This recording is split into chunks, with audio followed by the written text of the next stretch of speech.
No, say it. You want me to talk about something? Oh, Matt, you want me to talk more about masturbation? Dude, I've never heard that before. Talk more about pleasing yourself. Yes! Does anybody have something non-sexual they want to talk about? Therapy. Okay, that's all. Hey, that's a good. Whoa! Masturbation guy.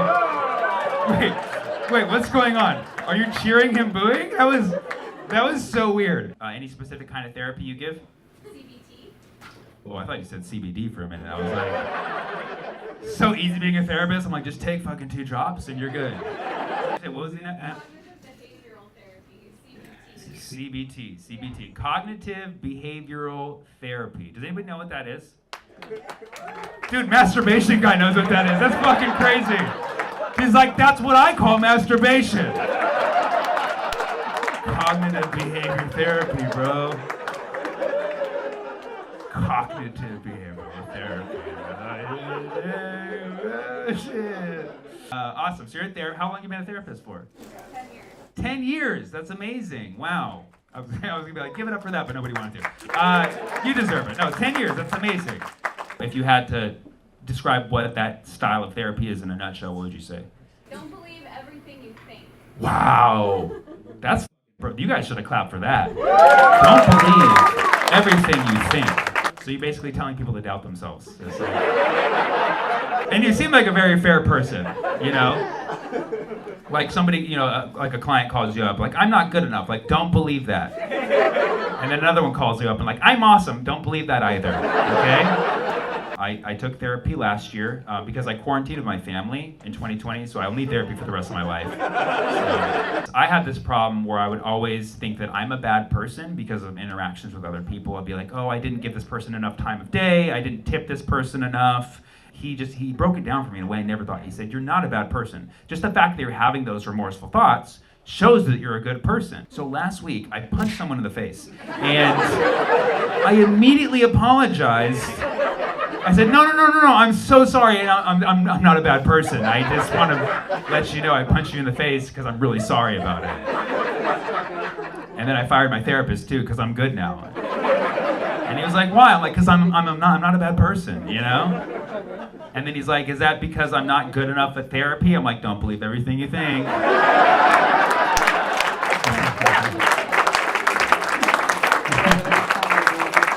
Where are you guys from? Lebanon? F yeah, you came straight from Lebanon out here to the show? When did you move here? 2 years ago? You guys are fresh off the fucking...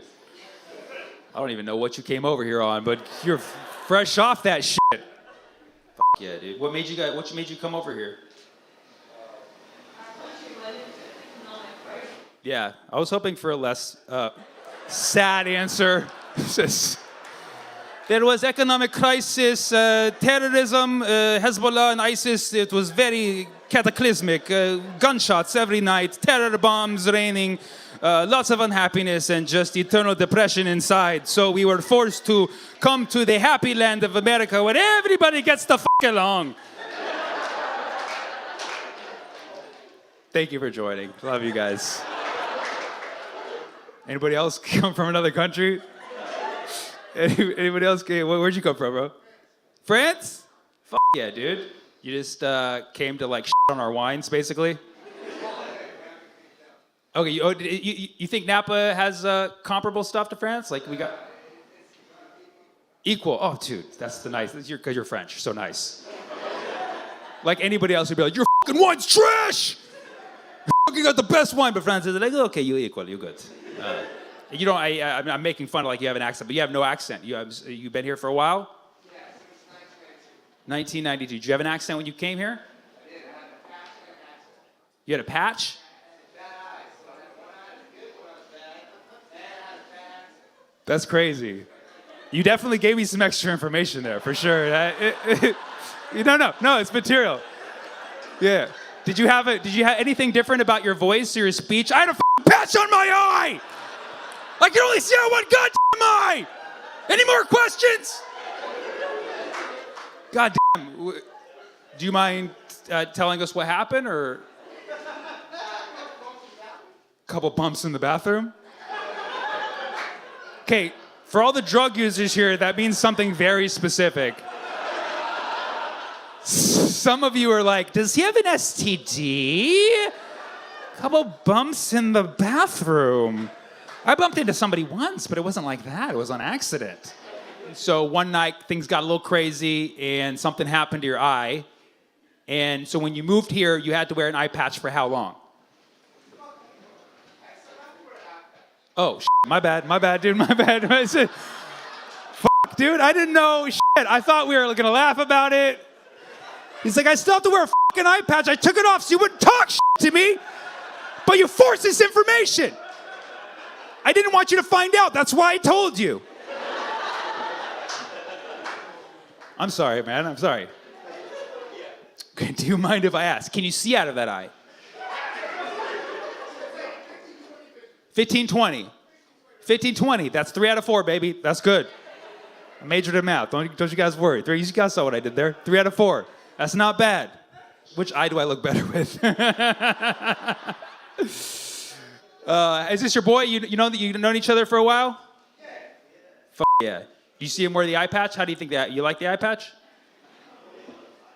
Okay. He doesn't wear it with you? Okay. I was gonna say I like when he wears it because people don't with us. When you wear the eye patch though, nobody even looks in your direction, right? Not a fucking eye, dude. Thank you for coming to France and bringing both your eyes to this show. Thank you. We have France, Lebanon. Hey, colonizer. No, any other country before I move on to my set? Palestine. Straight up? Where from? Ramallah. Yeah. For those of you who don't know, that's fucking deep up in Palestine. That's one of our big cities. Ramallah. So you used to live there, and then you came to the States, or what? My grandparents lived there. Okay. So you actually been here the whole time. He's like, my DNA though? My DNA from Ramallah, bro. Nobody else has anybody else with from an actual other country? Syria. What's that? Syria. Man, we got all the fun ones tonight. God damn, this is like a refugee crisis. VIP, straight to VIP. Yeah, dude. Only at my show, we took Palestinian and Syrian refugees, we put them over there. The Lebanese are like, how the did we get out of this shit? Because you guys party a lot, we get it, you know what I mean? Syria, for how long? When did you come here? 8 years ago. God damn, anything particular happening? No, anyways. 8 years ago. I'm sorry, man. I'm sorry. That's fresh, man. That's shit. The weather wasn't too good. Yeah, a lot of rain. Well, anyways, thank you for being here. Anybody from fucking Yemen or Libya? Jesus Christ. The EU wouldn't let you in, but the San Jose Improv did. What's that, where from? Iran. Oh, fuck. God damn. God damn. We're going hard tonight. What's that? We got a full house, dude. Full House of the Middle East. There should be like a reboot of Full House, Fullest House, Falafel House. Hey. So you came from Iran, and how long ago? 10 years. What was going on that prompted you to leave? You came for education. Did you find it? There was also an economic crisis. Seems to be a common theme here. Why'd you guys come to America? Economic collapse. My family's dated back to the colonies. Why'd they come here? Economic collapse. That's the story, man. But you came here for education? Where'd you go? The great land of San Jose State? What's that? Oh, shit, classy motherfucker right here. Classy. Dude, Michigan, I don't know if for those of you who don't know, Michigan loves Middle Eastern folk. They take us. People are always like, oh, Michigan's racist. No, they fucking raised half of the Middle East with their fucking lake water.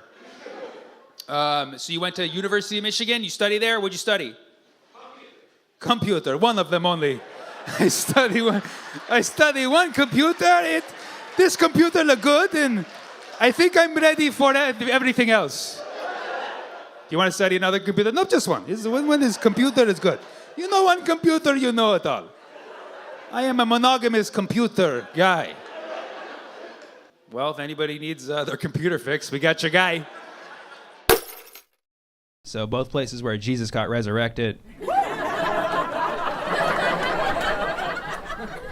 So my grandma was a Palestinian refugee in 1948. She fled her home. It's a very sad story, but she went to Beirut, met my grandpa there, so I find it romantic because her being a refugee gave him his opening line. He just like, want to come back to my place? She's like, you have a place? Mom, Dad, this guy has a place. Let's go. And now 70 years later, I'm doing my part as an Arab American to promote peace in the Middle East. I'm dating an Israeli woman. And you should be happy for me, okay? She's beautiful. She's out of my league, man. I'm like, why are you settling? Why? It's got me occupied. We share a joint account at Bank of the West Bank. You know what I'm talking about now? It's a metaphor. Israel-Palestine's a very tricky situation. Can't deny that. It's tricky because the Palestinians are mad at the Israelis for taking their land. So then they'll throw rocks, but they're just giving them more land. You know, like, we got to hold on to those rocks. That's how Israel keeps getting bigger and bigger, you know? It's very confusing, you know? It's been 70 years. The Palestinians are still in disbelief. Like, this cannot be real. And the Jews are like, no, this is real. Very confusing. Here's my idea for a solution for America. Baseball game. Israel versus Palestine. Think about it. This will give America a reason to start caring about Israel-Palestine. Sports are the one thing where we'll show up to the field when we know nothing about the people on the field. We'll be wearing the jerseys. People wear like a Star of David on a cap, Palestinian flag, with like fear the beard, you know? It could go either way. Finally, the kosher hot dogs would make sense, you know? And what a great matchup. Both teams have advantages, right? The Palestinians got the pitching arm, right? Israel's good at stealing bases.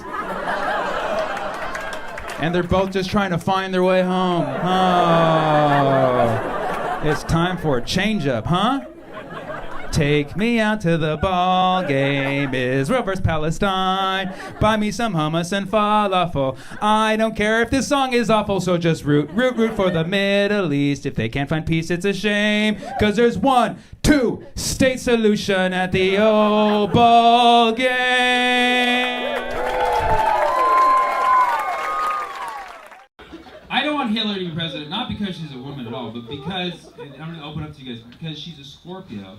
And as an Aquarius, I find them very overbearing. Okay?